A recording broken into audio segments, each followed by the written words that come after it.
Frères et sœurs dans le Christ, bonjour. Nous voici arrivés au jour 5 de notre carême. L'évangile de Marc, le chapitre 1er, le verset 22 nous dit « Ils étaient frappés de sa doctrine, car il enseignait comme ayant autorité et non pas comme les scribes. »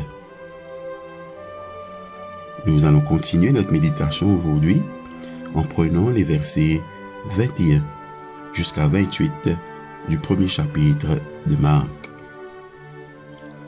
Aussitôt.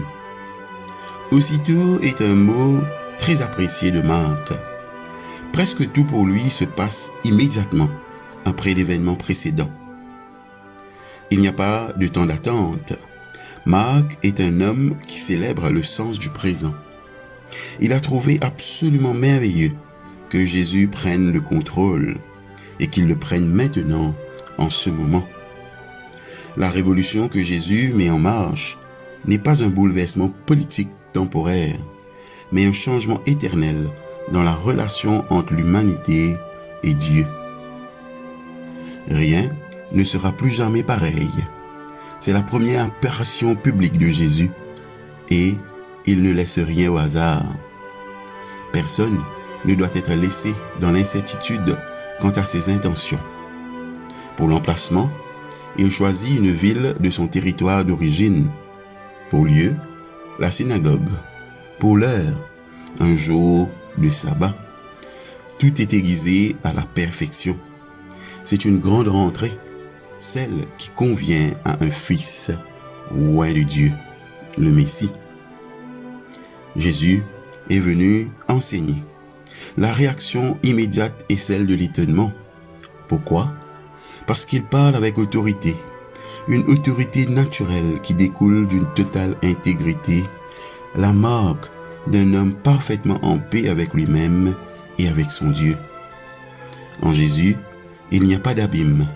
L'apparence et la réalité intérieure sont identiques. Il n'y a pas d'écart béant entre ce qu'il est et ce qu'il veut être. Il a fait sienne la volonté de Dieu. C'est pourquoi lui seul peut parler avec autorité. Marc nous dit que c'est le contraste avec le régime régulier d'enseignement dispensé par les scribes. Ce sont des professionnels et c'est leur travail plutôt que leur vie. Comme tous les professionnels, ils deviennent si habiles à utiliser les mots efficacement et intelligemment que le sens ne leur importe peu.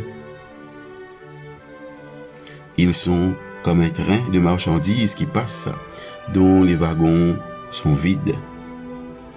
L'autorité de Jésus est invincible parce qu'elle vient de l'intérieur et ne nécessite aucune authentification de l'extérieur, aucun statut externe ou titre à consonance importante, aucun ticket, aucune contre-signature.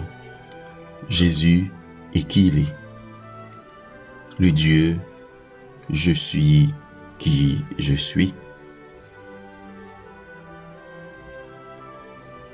La question pour nous ce matin: comment pouvons-nous commencer à grandir en toute intégrité, en tant qu'individu et en tant que communauté?